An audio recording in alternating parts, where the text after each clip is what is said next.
साक्षी और हेमंत की जिंदगी में सब कुछ ठीक चल रहा था। साक्षी माँ बनने वाली थी और दोनों अपने नए जीवन को लेकर बेहद खुश थे। लेकिन किसे पता था कि ये खुशी ज्यादा दिन टिकने वाली नहीं है।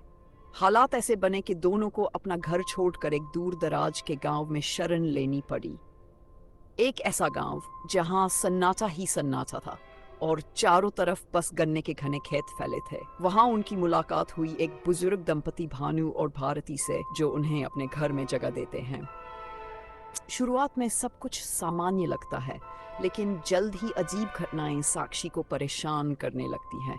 कभी खेतों से आती बच्चों के गुनगुनाने की आवाजें, कभी अंधेरे में दौड़ते कदमों की आहटें और कभी-कभी गन्ने के खेतों में दिखती रहस्यमयी परछाइयां।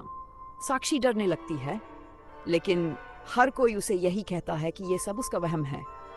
पर सच कुछ और था। एक दिन खेतों के बीच साक्षी को 3 छोटी बच्चियां दिखती है, जो उसे अपनी ओर बुला रही होती है।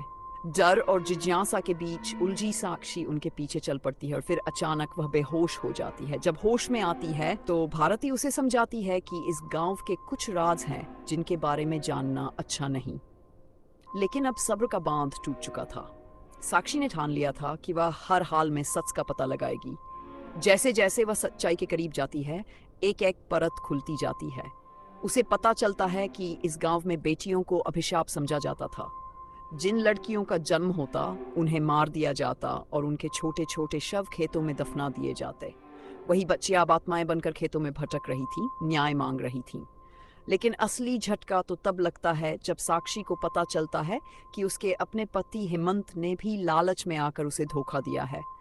हेमंत कर्ज में डूबा था और अपने अजन में बच्चे को बलिदान करने के लिए तैयार था।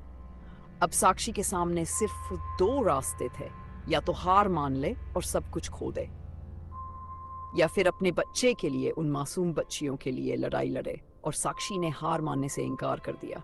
वह अपनी पूरी ताकत से लड़ती है। खेतों के बीच आत्माओं की रहस्यमयी दुनिया में वह अपने अज़न में बच्चे को बचाने के लिए जान की बाजी लगा देती है। भारती भी अंत में उसका साथ देती है, अपनी गलती का प्रायश्चित करती है। आखिरकार साक्षी अपने बच्चे को सुरक्षित जन्म देती है और उन 3 मासूम आत्माओं को मुक्ति मिलती है। गांव पर फैला अंधेरा मिट जाता है